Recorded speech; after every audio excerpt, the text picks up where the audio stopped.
पश्चिम बंगाल में अब की बार चुनावी घमासान काफी दिलचस्प होने वाला है। सत्ताधारी टीएमसी और उनकी चीफ ममता बनर्जी के खिलाफ बीजेपी, लेफ्ट और कांग्रेस बड़ी रणनीति के साथ मैदान में उतरने की तैयारी कर चुके हैं। मुख्यमंत्री ममता बनर्जी का विजय रथ रोकने के लिए वैसे तो बीजेपी ने कई खास प्लान बना रखा है, लेकिन दीदी को सबसे ज्यादा टेंशन कांग्रेस और लेफ्ट की तैयारी से है। आखिर अब की बार बंगाल में लेफ्ट, कांग्रेस और बीजेपी ममता बनर्जी के लिए कितनी बड़ी चुनौती है, ये रिपोर्ट देखिए।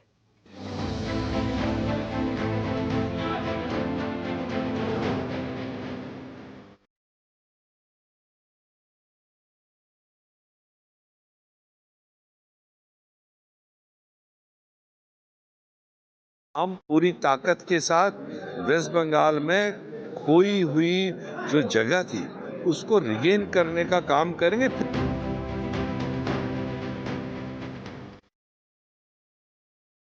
बंगाल में भाजपा का विकल्प तृणमूल नहीं है और तृणमूल का विकल्प भाजपा नहीं है। जो तीसरा रास्ता है वो है वामपंथी और जनवादी। Mamata Banerjee will be defeated. Herself will be defeated from her seat.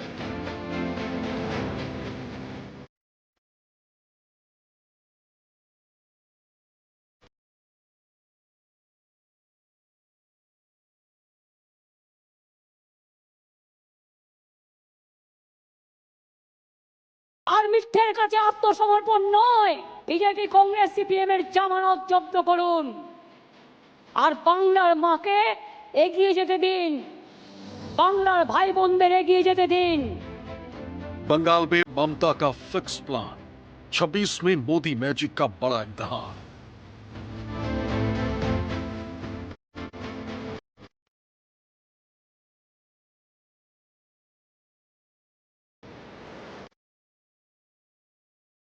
अंग युद्ध में लेफ्ट कांग्रेस का गठजोड़, बीजेपी के पास क्या है टीएमसी का तोड़।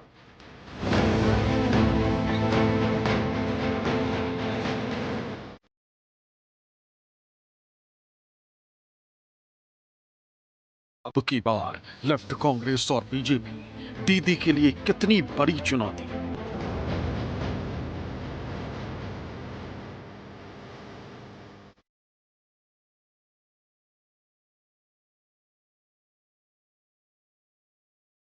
दीदी यानी ममता बनर्जी, जो पिछले करीब 1.5 दशक से पश्चिम बंगाल की सत्ता पर काबिज है। दीदी जब पहली बार सत्तासीन हुई तो उन्होंने लेफ्ट के मजबूत किले को ढहाकर अपने नेतृत्व क्षमता का लोहा मनवाया था। दीदी जब सरकार में आई तो पश्चिम बंगाल में कांग्रेस के भी जनाधार को चकनाचूर कर दिया। मगर दीदी को अब बंगाल की सत्ता पर बैठे करीब 14 साल हो चुके हैं और अगले साल यानी 2026 में फिर से बंगाल में विधानसभा के चुनाव होने। अब की बार उनके खिलाफ विपक्षी दलों ने अभी से ही मजबूत घेरेबंदी शुरू कर दी है। चाहे कांग्रेस हो या 34 साल तक एक छत्र राज करने वाली सीपीआईएम हो या फिर मौजूदा विपक्षी दल बीजेपी हो, बंगाल में अगले साल होने वाले चुनाव के लिए सभी दल अभी से ही सत्ताधारी टीएमसी और उनकी मुखिया ममता बनर्जी के खिलाफ मोर्चा खोले हुए हैं। एक तरफ जहां विपक्ष की धुरी अपने काम पर लग गई है, वहीं सत्ता पर आसीन टीएमसी चीफ ममता बनर्जी भी अपनी सरकार बरकरार रखने के लिए पूरी ताकत झोंकनी शुरू कर चुकी है। आपको बताएंगे कि अब की बार लगातार 4th टर्म के लिए ममता बनर्जी ने क्या सॉलिड प्लान बनाया है और उसे अमली जामा पहनाने के लिए वो किस तरह अपनी पार्टी के कार्यकर्ताओं में जान फूंक रही। लेकिन उससे पहले आपको लेफ्ट कांग्रेस और बीजेपी की रणनीति के बारे में बताते हैं, जिसके जरिए ये पार्टियां 2026 में ममता बनर्जी का विजय रथ रोकने की तैयारी में। कांग्रेस पार्टी और लेफ्ट बंगाल में इस वक्त खात्मे के कगार पर है। ममता बनर्जी सरकार में है और बीजेपी विपक्ष में। ऐसे में फिलहाल तो यही नजर आता है कि टक्कर ममता बनर्जी और बीजेपी के बीच ही होने वाली है। लेकिन लेफ्ट और कांग्रेस भी अब की बार खुद को प्रदेश की सियासत में वापसी के लिए ठोस प्लान पर काम कर रही है। एक वक्त था जब पश्चिम बंगाल के सत्ता में सीपीआईएम की अगुवाई में लेफ्ट दलों की तूती बोला करती थी। ममता बनर्जी से पहले करीबन 34 साल लगातार सीपीआईएम दलों का पश्चिम बंगाल में एक तरफा राज रहा, जबकि दशकों पहले कांग्रेस ने भी पश्चिम बंगाल की सियासत में राज कर चुकी है। ममता बनर्जी के आने के बाद दोनों दल अपने अस्तित्व की लड़ाई लड़ने के लिए मजबूर हो गए हैं। ऐसे में अब की बार चुनावी माहौल है तो दोनों दल एक बार फिर से टीएमसी पार्टी को कड़ी चुनौती देने के लिए तैयारी कर रहे हैं। मार्च के पहले ही दिन कांग्रेस ने कोलकाता में एक बैठक कर अपनी रणनीति पर काम करना शुरू कर दिया है। कांग्रेस की सबसे पहली कोशिश ये है कि किसी भी तरह अपना जनाधार वापस पाएं। इसके लिए संगठन को मजबूत करने पर जोर दिया गया। राज्य के जिस इलाके में कांग्रेस का अपना जो थोड़ा बहुत वोट बैंक बचा है उसे और बढ़ाने पर बल दिया गया। खासकर मुर्शिदाबाद, बहरामपुर, मालदा और जंगीपुर पर कांग्रेस खास ध्यान देने की तैयारी में है। वेस्ट बंगाल में सबसे हमारा जो कॉन्फिडेंस है वो यहाँ के लोगों पर है। ये संजीदा लोग हैं, इनका बैकग्राउंड, इनका पास्ट बहुत पॉजिटिव रहा है, इनने देश को राह दिखाई है, तो इसलिए सबसे बड़ा स्ट्रेंथ हमें आज के दिन पर और एक भरोसा। बाकी रही बात, ये कुछ पार्टियां चुनाव के टाइम पर हिप्नोटाइज वोटर को करते हैं। मुझे लगता है आज पहला मौका होगा कि जब उनको ऐसा हथकंडा अपनाने का कोई मौका नहीं मिलेगा। इस बार बंगाल की जनता मेरिट पर और कोई एक नया रास्ता निकालने का सोचना चाहिए। कांग्रेस की तरह सीपीआईएम भी कुछ इसी तरह की तैयारी में है। सीपीआईएम ने आगामी विधानसभा चुनाव यानी 2026 के इलेक्शन के लिए अपना एक रोड मैप तैयार किया है, जिसे अमली जामा पहनाने की जिम्मेदारी अपने तेज तर्रार नेता और पूर्व सांसद मोहम्मद सलीम के कंधों पर दिया है। बीते दिनों पार्टी की एक बैठक में कई अहम फैसले लिए गए, जिसमें राज्य और जिला स्तर पर विशेष समितियां बनाने और एक केंद्रीय शोध टीम का गठन करने का फैसला लिया गया। एक रिपोर्ट के मुताबिक माकपा राज्य में वापसी के लिए बूथ स्तर पर पार्टी को मजबूत करने की रणनीति पर काम कर रही है। 25-এর মঞ্চ থেকে বলছি 26-এর কথা, ভবিষ্যতের কথা, বাংলার ভবিষ্যৎ, দেশের ভবিষ্যৎ এবং সেখানে দাঁড়িয়ে আমাদের অনাগত ভবিষ্যতের কথা, নতুন প্রজন্মের কথা, তাদের ভবিষ্যতের কথা এবং সেটা করতে হলে আমাদের তো আর খেলা হবে বলতে পারবো না, আমাদের মানুষ নিয়ে কারবার। সুতরাং মানুষের কাছে যেতে হবে। कि बंगाल में भाजपा का विकल्प तृणमूल नहीं है और तृणमूल का विकल्प भाजपा नहीं है। आप एक तीसरा विकल्प चाहते हैं, जो तीसरा रास्ता है वो है वामपंथी और जनवादी विकल्प, वामपंथी जनवादी कार्यक्रम और वामपंथी और जनवादी नीतियां। सीपीआईएम का टारगेट टीएमसी और बीजेपी इसलिए है क्योंकि पश्चिम बंगाल के पिछले 2 चुनावों में दोनों साथ मिलकर लड़ी थी, लेकिन कोई कामयाबी नहीं मिल पाई। ऐसे में अब की बार लेफ्ट और कांग्रेस के लिए सबसे बड़ा मंथन का विषय यह है कि वो बंगाल में अकेले लड़े या फिर पुराने फॉर्मूले पर ही मैदान में उतरे। ऐसे में सवाल उठता है कि आने वाले चुनाव में कांग्रेस और लेफ्ट ममता बनर्जी के लिए कितनी बड़ी चुनौती बन सकती है।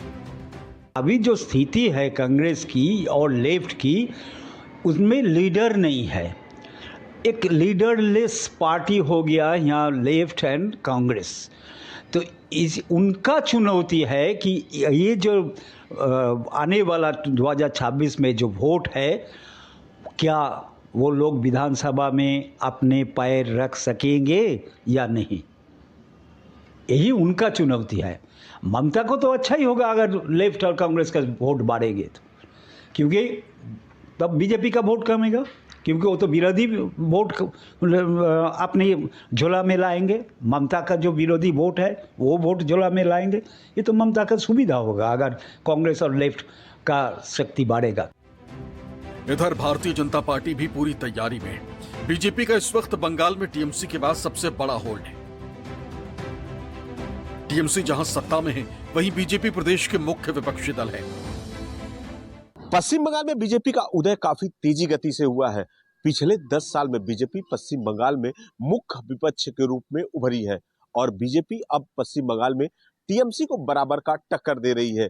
बीजेपी के उस उभार के पीछे मोदी फैक्टर के साथ साथ लेफ्ट कांग्रेस का जनाधार कम भी माना जाता है। हालांकि लेफ्ट और कांग्रेस के वोट बैंक में एक बड़ा हिस्सा ममता बनर्जी की तरफ शिफ्ट हो गया था और उसके अलावा बीजेपी के खाते में भी चली गई थी।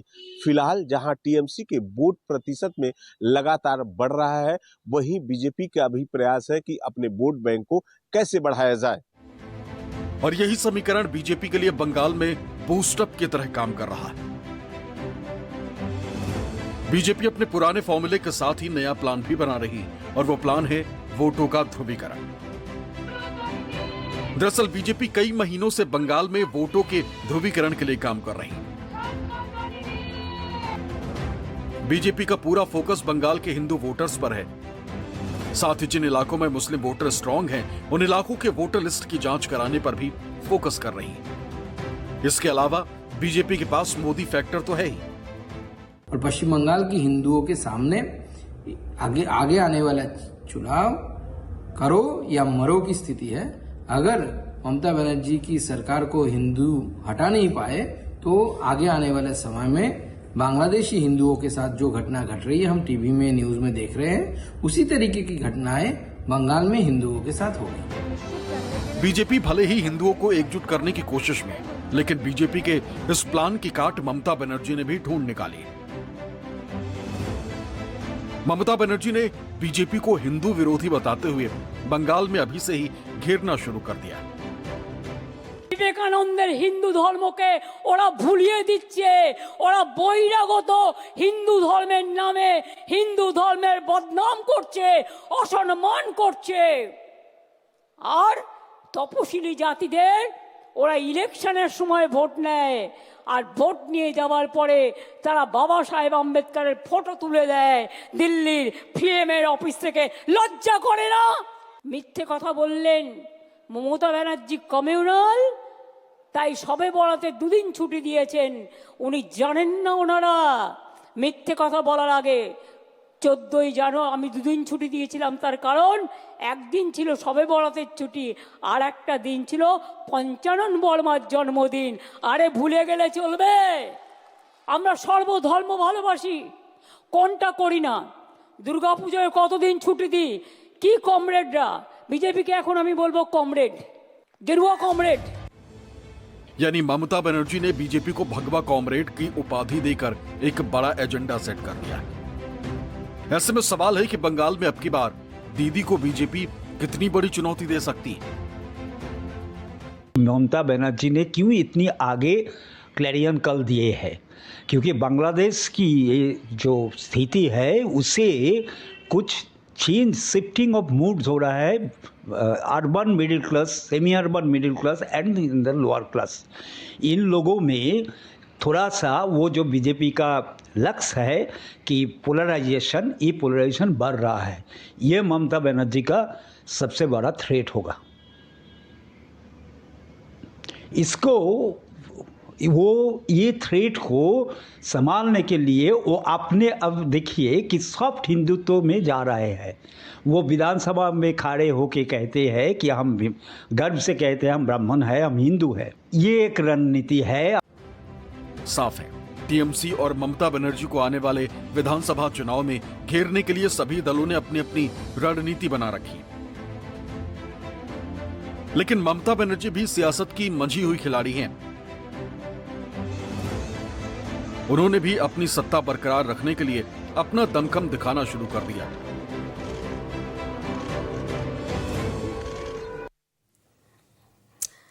ममता बनर्जी अपने नेताओं और कार्यकर्ताओं को मिशन 26 के लिए लगा दिया है। यही नहीं, खुद भी पूरी ताकत के साथ प्रदेश में बीजेपी और दूसरे दलों को आगे बढ़ने से रोकने के लिए मैदान में उतर आई हैं। आखिर कैसे ममता बनर्जी ने बंगाल में अपनी सरकार बरकरार रखने के लिए अपना खाका खींच दिया है, आइए देखते हैं ये रिपोर्ट।